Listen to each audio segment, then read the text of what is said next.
तर आपण आहोत आता आझाद मैदान येथे. तर आपल्यासोबत काही शेतकरी बांधव आहेत. हे लोणी मावळवरून राहणार तालुका पारनेरमधून आलेले आहेत. नक्की काय त्यांची तक्रार आहे, काय समस्या आहेत त्यांच्याकडून जाणून घेऊया. सर, काय सांगाल, काय परिस्थिती आहे तुमची? आणि गेल्या 5 वर्षापासून झटतं रस्त्यासाठी.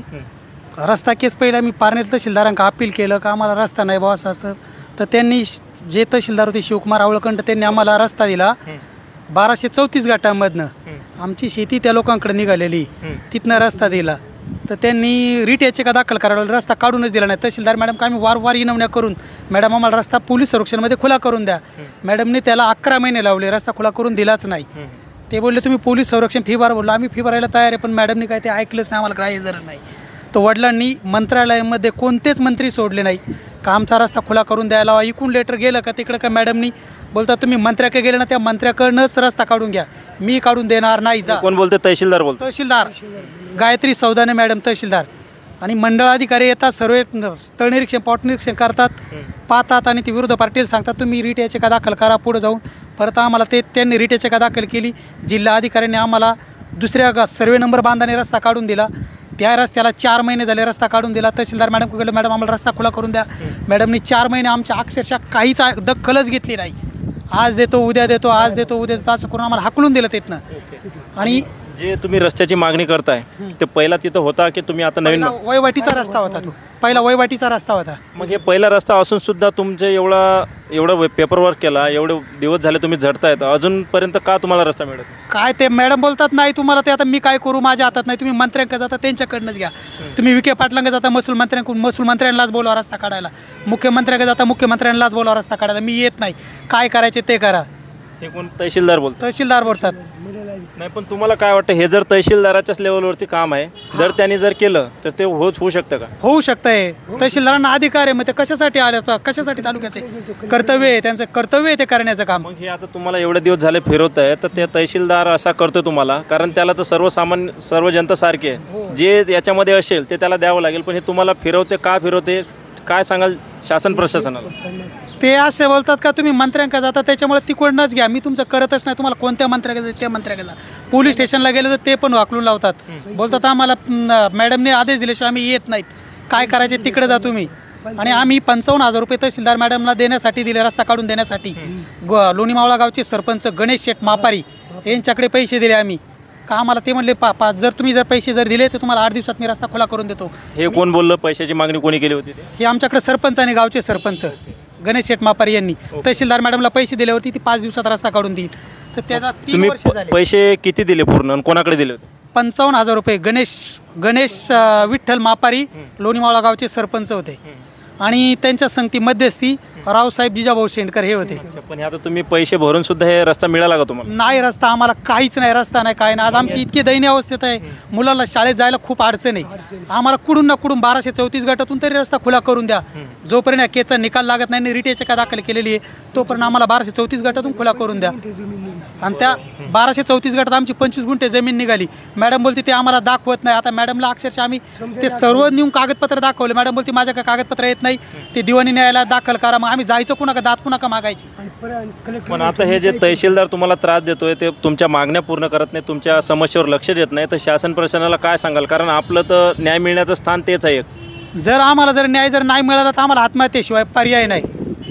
आम्हाला आत्महत्याच करावी लागणार. 3 रस्ते आहे, असे 3 रस्त्यांचे प्रॉब्लेम आहे आमचे. आणि भूसंपादन खात्याचे पैसे भेटत नाही, प्रांत तुम्ही काय करू. आणि जर अधिकारी सक्षम अधिकारी असेल तर मग काय त्या कामाचं अर्थच नाही. तहसीलदार सर्कल हे मिळी बघत आहे, खालून सर्कल चुकीचे हे करतात, वरती मॅडमला रिपोर्ट पाठवतात. काही लोक बेकार आहेत, खराब आहेत, असं म्हणजे याड लागलं बोलतात, असं म्हणजे चुकीचा निर्णय रिपोर्ट वरती पाठवतात. तहसीलदार मॅडम काय गावाला आलेले नाही, आमच्या बघायला आले नाही. हे खालून चुकीचे रिपोर्ट गेलो ते पण इकडे वर रिपोर्ट पाठवतात का त्या लोकांना वेळ लागले. तर काय सांगाल आता तुम्हाला जेवढा त्रास होता, किती महिन्यापासून? त्रास म्हणजे मोकार त्रास झालाय. माझी पाय फुटले चालून हे पाय अजून न्याय मिळाला आणि रस्ता मिळाला. न्याय नाही न्याय मिळाला. भेटला नाही. पाय हे बघू शकता महाराजाचे अक्षरशः न्याय मागून मागून पाय फुटले एकदम. हे बघू शकता खोटी परिस्थिती ऑन रेकॉर्ड यांचे पाय फुटलेले आहेत तरी सुद्धा यांना न्याय मिळाला नाही. तर काय सांगाल, एवढा तुम्हाला त्रास होतोय शासन प्रशासनाला काय सांगाल? म्हणले मागच्या 2 तारखेला देतो म्हणले, देत नाही. म्हणजे जा तुला कुठं काय करायचं ते कर. हे कोण बोलतंय असं? केली खोटं काम करते. मंडळ अधिकारीला म्हणलं ती नोंदणी करू नको, ती म्हणली मी करणार, तुला काय करायची कर. हे सस्पेंड झालेच पाहिजे. आमच्या मागण्या अशा आहे का, आमच्या आम्ही एक चुलतीची जमीन घेतलेली हा. आहे. तर चुलतीने काय केलं, चुलती आजारी असल्या कारणास्तव चुलतीला मुलं नाही आहेत. त्यांच्या मुली आहेत, जावयांनी ती जमीन विकली. त्यांनी आम्हाला काय कोणाला त्याच्यात विचारलं नाही, काहीच नाही. मग आम्ही त्या जमिनीला त्यांनी दुसऱ्यांना विकली परस्पर. त्यांना आम्ही हरकत टाकली का आम्ही ती जमीन आम्ही घेतो, तुम्ही त्यांना देऊ नका घरातल्या या दृष्टिकोनातून. तर त्यांनी काय न ऐकता तर सर्कल मॅडमनी परस्पर आहे नोंद केली होती त्याची. तिला म्हणलं तू करू आम्ही नको. बोललो होतो आम्ही ती घेतो. ऐका ना. आणि पैसे दिलेत कागद आणि आमची झाल्याच्या वाटप आम्ही बरोबर द्यायला तयार. झालेली नाही. वाटप जमिनीची बरोबर झाली नाही. अहो मी कुठे गेलो प्रांत कलेक्टर साहेब म्हणतो मी काय करू त्या बाईला. अहो म्हणलं तुमच्या हातात आहे सस्पेंड करायचे, काम होत नाही. ते म्हणले प्रांताला मी सांगतो माझे पैसे मी येणे करायला 25-30 वर्ष झालेत. मी 10 लाख रुपये त्या टायमाला खर्च केला, किती येणे करण्यासाठी. मग आता त्याच्यातून पाठ गेला आहे. तेव्हा म्हणलं मला त्याची नुकसान भरपाई भेटायलाच पाहिजे. आणि शेजारी वावरं कोरून बांध फोडून माझलाच मारून पोलीस हे मारतात पैसे दिले, तू ह्या मायची का तू यायचं भोग, असे त्यांची शाचीव प्रवृत्ती होती का. नाही, जे तहसीलदार तुम्हाला त्रास देतो तुमच्या निवेदनाकडे लक्ष देत नाही, याची तुम्ही दखल घेण्यासाठी जिल्हा अधिकाऱ्याकडे गेली होती? त्यांच्याकडे गेलो. परत शिंदे साहेबांनी फोन केला आवळकांठाला, ते आवळकांठाला फोन केला आणि कागदावर रोड आला. तिथून पुढे 2 वर्ष झाले. कलेक्टर म्हणला थांबा 6 महिने रोड देतो, मशिनरी येतील, मग ते मोजमाप करतील, तुम्हाला काढून देतील. फोन केला आणि कागदावर रोड आला. तिथून पुढे 2 वर्ष झाले. कलेक्टर म्हणला थांबा 6 महिने रोड देतो, मशिनरी येतील, मग ते मोजमाप करतील, तुम्हाला काढून देतील, तुमची जेवढी कामं आहेत तेवढी करून देऊ.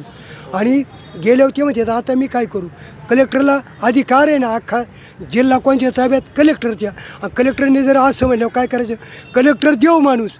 इथं पारनेरला आलो, पारनेरला PSI एकदम देव माणूस. पहिला गवळी साहेबांनी दुसऱ्या माणसाने माझ्याच वावरातलं वावर घेऊन मला त्यांनी 50,000 रुपये देऊन 4 पोलीस 1 PSI मला असे मारीत होते.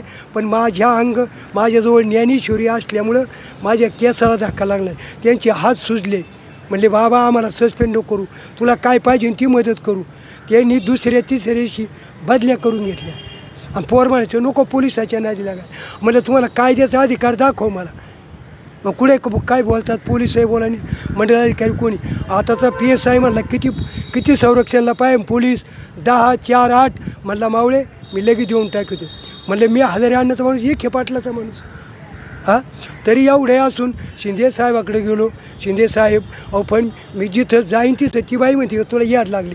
मला याड लागले का तुला याड लागले? याड लागलं कोण बोलतो? तहसीलदार बोलतो. तहसीलदार होती ती म्हणते पळ बाहेर.